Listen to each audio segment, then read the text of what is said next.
মানে জন্ম প্রমাণপত্রই নয়, এগুলো সব বাতিল। আপনারা শুনেছেন খবর, এই 2-1 দিনের খবর বলছি।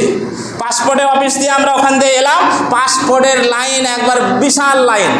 তা আমি ভাবলাম যে এত লাইন তো পাসপোর্টে হয় না। তা ভাবলাম যে খবরটা হয়েছে কেন্দ্র সরকার বলছে যার কাছে পাসপোর্ট আছে সে হচ্ছে ভারতের নাগরিক, যার পাসপোর্ট নেই সে ভারতের নাগরিক নয়, এটা কেন্দ্র সরকার বলেছে। পাসপোর্ট বানাবে কি দিয়ে? বলছে আধার কার্ড আর ভোটার কার্ড দিয়ে। ওকে মারার লোক আছে বলেন তো।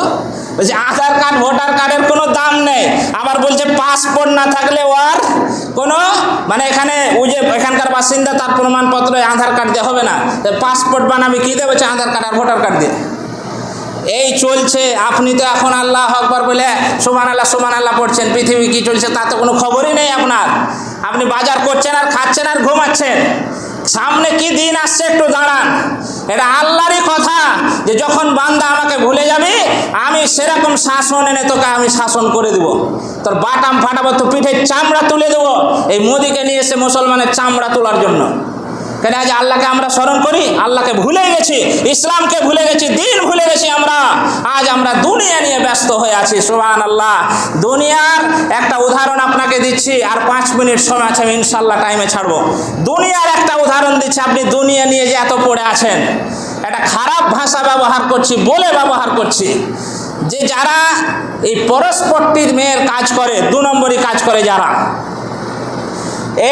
এর কাছে আমার বাবা গেল সকালবেলা, তার 1 ঘন্টা পর যদি আমি যাই, পয়সা দিলাম, তার সঙ্গে শারীরিক সম্পর্ক করব, বলুন ওই মেয়েটা বলবি যে তোর বাবা সকালবেলা 1 ঘন্টা আগে এসেছিল, তো এখন আমি তোর মা হয়ে গেছি, তোকে আমি আর দেহ দিব না? কোনো মেয়ে বলবে? বলবে? বলবে না। ও পয়সার জন্য আমাকেও ঘরে নেবে। আমার আসার পরে 1 ঘন্টা পরে যদি আমার ছেলে যায়, তাহলে আমার ছেলেকে বলবে না যে তোর বাপ এসেছিল। ও পয়সার জন্য ও আমার ছেলেকেও ঘরে নেবে। কথাটা হয়তো শুনে আপনাকে খারাপ লাগছে, কিন্তু বাস্তব এটাই।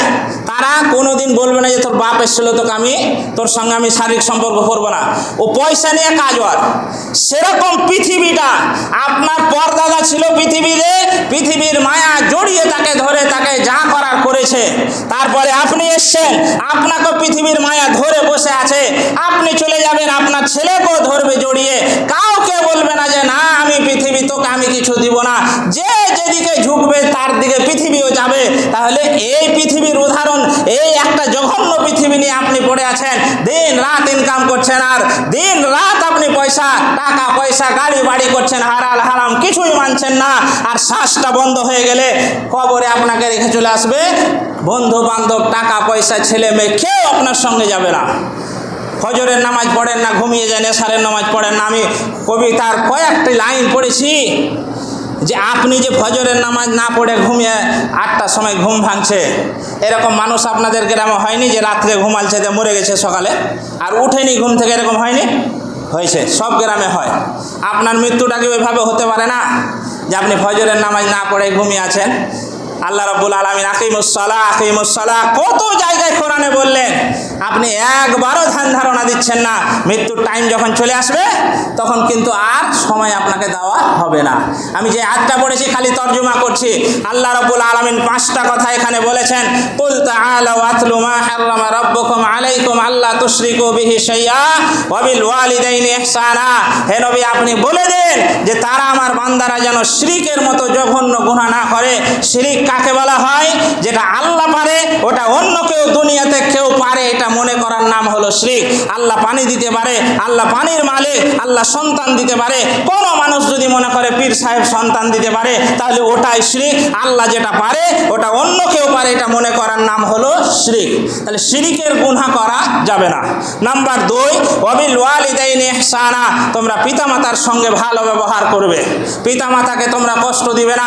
আজকে দুঃখের বিষয় হলো সত্য, পিতামাতাকে আমরা এমনভাবে গালিগালাজ করি, এমন ব্যবহার করি, এমন সন্তান দুনিয়ায় বসবাস করে 2 বছর 3 বছর বাপের সাথে কথা বলাই নেই।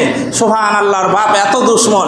তোমার বাপ তোমার জন্য কি করেছে তুমি একবার রাত্রে শুয়ে ভাববে যে সত্যি আমি যখন ছোট